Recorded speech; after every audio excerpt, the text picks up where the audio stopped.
Assalamualaikum warahmatullahi wabarakatuh. Halo, berjumpa lagi dengan Ibu Putri Andani pada video kali ini. Sekarang kita akan membahas mengenai suatu fenomena yang unik loh. Kira-kira apa ya? Mari kita bahas. Dalam kehidupan kita, ada yang pernah melihat besi berkarat?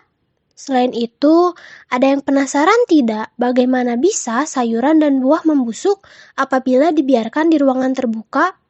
Kira-kira apa ya yang menyebabkan itu semua?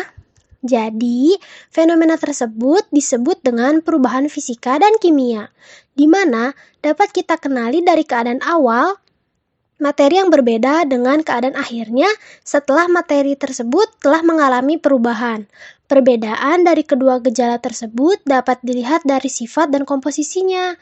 Hal tersebut menandakan sifat-sifat setiap materi memiliki gejala sebelum dan sesudah terjadinya perubahan. Nah, jadi keadaan atau gejala materi tersebut dapat dikenali lewat sifat fisika atau sifat kimianya. Perubahan fisika dan kimia pun berhubungan, di mana sifat fisika pada materi tertentu bisa diketahui melalui kemampuan melakukan perubahan atau reaksi kimia. Mari kita jelajahi lebih dalam yuk. Yang pertama yaitu perubahan fisika. Perubahan fisika adalah bentuk perubahan pada zat suatu benda yang hanya dapat dilihat dan diamati dari tampilan fisiknya saja atau dari penampilan luar. Jadi, perubahan fisika tidak mengubah komposisi kimianya dalam zat benda tersebut. Perubahan fisika tidak sama sekali merubah materi atau membentuk zat yang jenisnya baru pada sebuah benda. Sifat perubahan fisika adalah dapat dilihat dan diamati perubahannya dari luar dan juga dapat kembali menjadi keadaan semula setelah zat tersebut berubah. Misalnya saat kita mencairkan es batu dari freezer, kemudian cairan tersebut bisa menjadi es kembali jika dimasukkan ke dalam freezer. Lalu yang kedua ada perubahan kimia. Perubahan kimia adalah salah satu perubahan yang terjadi pada bentuk dan ukuran zat yang kemudian menghasilkan zat baru. Perubahan materi ini menghasilkan jenis dan sifat materi yang berbeda atau baru dari zat semula dan kemudian disebut juga dengan istilah reaksi kimia atau reaksi. Reaksi kimia ini menimbulkan substansi atau komposisi penyusun zat yang berubah menjadi rumus kimia yang baru. Reaktan adalah salah satu unsur dari suatu reaksi, sedangkan hasil akhir dari reaksi tersebut adalah produk. Dalam praktiknya, perubahan kimia akan mengalami penyusutan zat saat berubah. Contohnya, pada campuran hidrogen dan oksigen akan menghasilkan air. Segala hal yang berada di dunia ini tentu memiliki karakternya masing-masing, maka tidak terkecuali pula perubahan fisika dan kimia. Ada perbedaan karakter dari perubahan fisika dan kimia. Pada perubahan fisika terjadi yang pertama, perubahan wujud. Perubahan wujud adalah perubahan fisika di mana peristiwa yang menyebabkan zat benda atau materinya bisa dikembalikan ke sifat awalnya, seperti sebelum terjadi perubahan. Selain itu, terjadi juga pelarutan.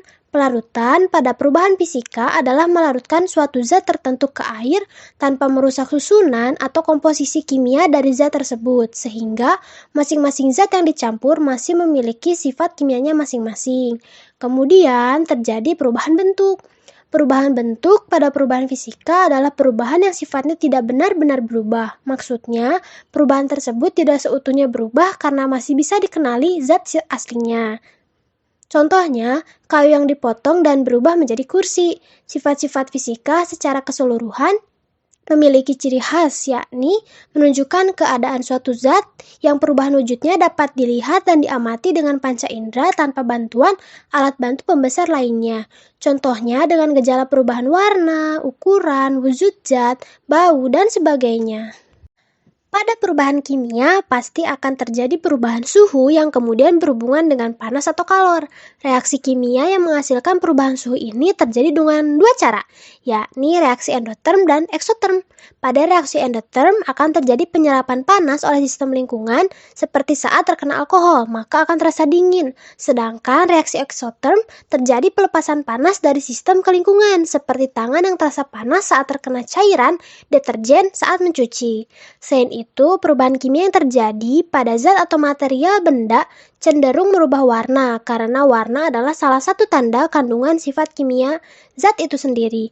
Jadi wajar saja jika suatu zat yang mengalami perubahan kimia akan berubah warna karena komposisi zatnya juga berubah. Contohnya saat membakar kertas yang awalnya zat kertas berwarna putih berubah menjadi abu dengan warna yang tentu tidak putih lagi dong. Pada perubahan kimia juga terjadi endapan karena suatu zat yang sudah tidak bisa larut lagi. Hal ini terjadi karena beberapa faktor yang dipengaruhi oleh larutan itu sendiri. Beberapa perubahan kimia juga akan memunculkan gas karena reaksi kimia yang terjadi melibatkan gas karbon seperti pada saat pembakaran yang menghasilkan karbon dioksida atau CO2. Kemudian pada proses pembusukan pada makanan atau buah-buahan yang memunculkan bau, maka ada kemunculan gas di sana yakni gas amonia atau NH3. Sifat-sifat kimia secara keseluruhan berkaitan dengan pembentukan yang menghasilkan suatu zat baru dari perubahan yang terjadi. Wah, ternyata fenomena yang sering kita lihat dalam kehidupan sehari-hari memiliki perjalanan yang panjang ya. Banyak sekali pengaruhnya mengapa hal tersebut dapat terjadi. Bagaimana pembelajaran kali ini? Apa menyenangkan? Tentunya menyenangkan dong ya. Baiklah, ini waktunya untuk kita berpisah. Sampai bertemu kembali di video selanjutnya. Sampai jumpa.